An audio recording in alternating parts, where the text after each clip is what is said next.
December 19ವರೆಗೆ ಇವತ್ತು ನಾವು ವಿಧಾನಸಭೆ ಅಧಿವೇಶನವನ್ನು ಬೆಳಗಾವಿನ ಸ್ವರ್ಣಸೌಧದಲ್ಲಿ ಇವತ್ತು ನಡೆಸಲಾಗಿದೆ ಅಂತ ತೀರ್ಮಾನಿಸಲಾಗಿದೆ.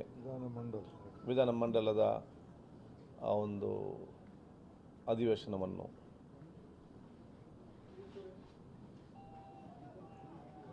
ಅದಕ್ಕೆ ಪೂರ್ವಭಾವಿಯಾಗಿ ಯಾವೆಲ್ಲ ಇವತ್ತು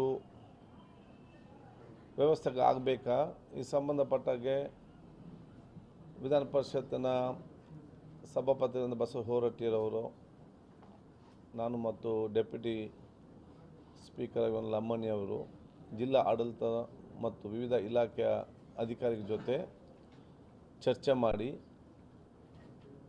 ಈ ಅಧಿವೇಶನವನ್ನು ಒಂದು ಅತ್ಯುತ್ತಮವಾದ ಅಧಿವೇಶನ ಮತ್ತು ಎಲ್ಲ ಮೂಲಭೂತ ಸೌಕರ್ಯ ಸಮರ್ಪಕವಾಗಿ ನೀಡಿ ಉತ್ತಮ ವಾತಾವರಣ ನಿರ್ಮಾಣ ಮಾಡಲಿಕ್ಕೆ ಏನೆಲ್ಲ ಕ್ರಮ ಕೈಗೊಳ್ಳಬೇಕಾ ಅದೆಲ್ಲ ಕೂಡ ಇವತ್ತು ನಾವು ಚರ್ಚೆ ಮಾಡಿದ್ದೇವೆ.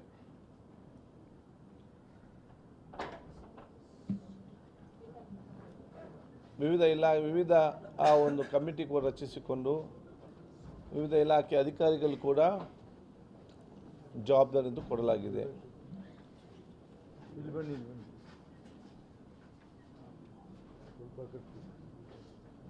ಈ ಹಿಂದೆ ಇದ್ದ ರೀತಿಯಲ್ಲೇ ಬರುವಂಥ ಎಲ್ಲ ನಮ್ಮ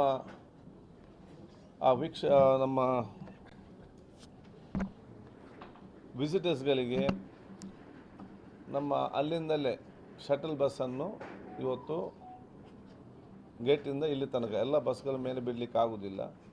ಮತ್ತು ವಯಸ್ಸಾದವರೆಲ್ಲ ಬರ್ತಾರೆ, ಅವ್ರು ನಡ್ಕೊಂಡು ಬರಲಿಕ್ಕೆ ಕೂಡ ಆಗೋದಿಲ್ಲ. ಅಂಥವ್ರಿಗೆ ಗೇಟಿಂದ ಮೇಲೆ ತನಕ ಶಟಲ್ ಬಸ್ಸನ್ನು ಇವತ್ತು ವ್ಯವಸ್ಥೆ ಮಾಡಲಾಗುವುದು. ವಿದ್ಯಾರ್ಥಿಗಳಿಗೆ ಒಂದು ಲಿಮಿಟ್ ಇಟ್ಕೊಂಡು, ಯಾಕೆಂತೇಳಿ ಹೆಚ್ಚು ವಿದ್ಯಾರ್ಥಿಗಳು ಬಂದರೆ ಇಲ್ಲಿ ವ್ಯವಸ್ಥೆ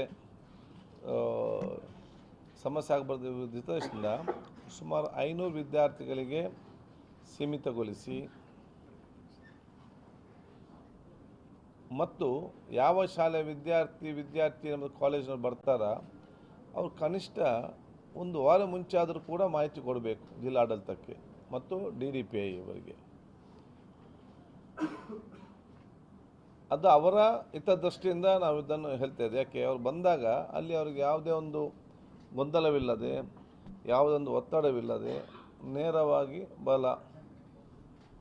ಉತ್ತಮವಾಗಿ ಅದನ್ನು ವೀಕ್ಷಿಸಲು, ಮತ್ತು ಹಿಂದೆ 15 ನಿಮಿಷ ಇದ್ದಂಥ ಸಮಯಾವಕಾಶ 10 ನಿಮಿಷ ಇದ್ದಂಥ ಸಮಯಾವಕಾಶವನ್ನು ಈಗ ನಾವು ಹೆಚ್ಚುವರಿಯಾಗಿ ಮಾಡಿದ್ದೇವೆ.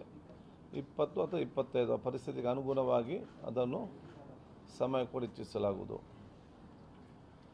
ಇದರ ಜೊತೆಯಲ್ಲಿ ಕೆಲವೊಂದು ವಿದ್ಯಾರ್ಥಿ ಮತ್ತು ವಿದ್ಯಾರ್ಥಿನಿಯರಿಗೆ ಒಂದು ರಾಜಕೀಯದ ಅವೇರ್ನೆಸ್ ಮತ್ತು ಆಸಕ್ತಿ ಇರುವವರಿಗೆ ಇವತ್ತು ವಿಧಾನ ಪರಿಷತ್ತಿನ ನಾವೆಲ್ಲ ಚರ್ಚೆ ಮಾಡಿ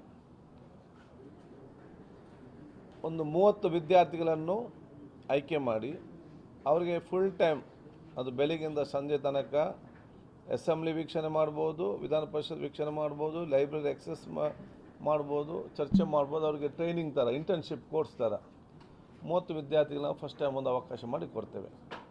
ಇದರಲ್ಲಿ ಅದನ್ನು ಆಯ್ಕೆಯನ್ನು ನಾವು ಹೇಗೆ ಮಾಡಬೇಕು, ನಮ್ಮ ಯೂನಿವರ್ಸಿಟಿ ಮುಖಾಂತರ ನಮಗೆ ಬಂದರೆ ನಾವು ಕೂತ್ಕೊಂಡು, ನಾನು ಮತ್ತು ಸಭಾಧ್ಯಕ್ಷ ಕೂತ್ಕೊಂಡು ಅದನ್ನು ಸದಸ್ಯರನ್ನ ಫೈನಲ್ ಮಾಡ್ತೇವೆ.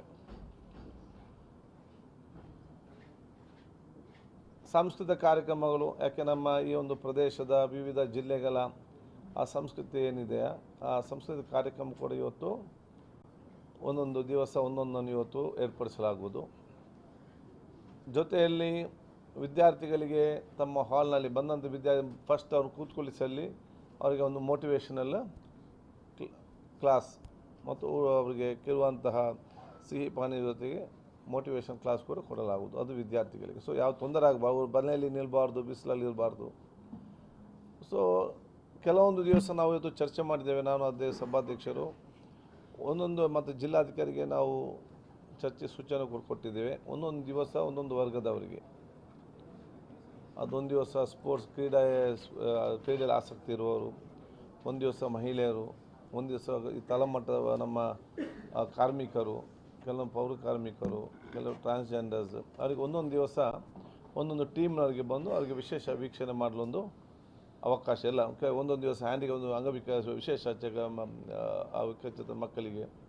ಸೊ ಎಲ್ಲ ನಮ್ಮ ಸಮಾಜದ ಎಲ್ಲ ವರ್ಗದವರಿಗೂ ಕೂಡ ಒಂದು ದಿವಸ ವಿಶೇಷವಾಗಿ ಅವರು ಬಂದು ಅವರನ್ನು ಅದನ್ನು ನೋಡುವಂಥ ಒಂದು ಅವಕಾಶ ಕೂಡ ಅದಕ್ಕೆ ನಾವು ಕೊಟ್ಟು ಆ ವ್ಯವಸ್ಥೆಯನ್ನು ಕೂಡ ಇವತ್ತು ಮಾಡಲಿಕ್ಕೆ ನಾವು ತಿಳಿಸಿದ್ದೇವೆ. ಅದರ ಜೊತೆಯಲ್ಲಿ ಈ ಹಿಂದೆ ಯಾವ ರೀತಿ ಊಟೋಪಚಾರಗಳಿತ್ತ, ಏನು ವ್ಯವಸ್ಥೆ ಇತ್ತು ಅದನ್ನೆಲ್ಲ ಕೂಡ ಹಮ್ಮಿಕೊಳ್ಳಲಾಗುವುದು. ಹಾಗೂ ಈಗ ಎಷ್ಟು ಬಿಲ್ಗಳು ಬಂದಿದೆ?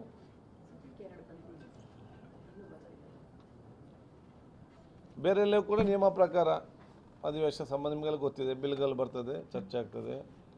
ಇವತ್ತು ಸಮಯವನ್ನು ನಾವು ಸರಿಯಾದ ಕರೆಕ್ಟಾದ ಸಮಯ ಮತ್ತು ದಿವಸವನ್ನು ಅವತ್ತು ನಮ್ಮ ಮೊದಲ ದಿವಸವೇ ಬಿಸ್ನೆಸ್ ಅಡ್ವೈಸರಿ ಕಮಿಟಿ ಮೀಟಿಂಗ್ ಇದೆ. ಆ ಮೀಟಿಂಗ್ನಲ್ಲಿ ಅದನ್ನು ನಾವು ಫೈನಲ್ ಮಾಡ್ತೇವೆ.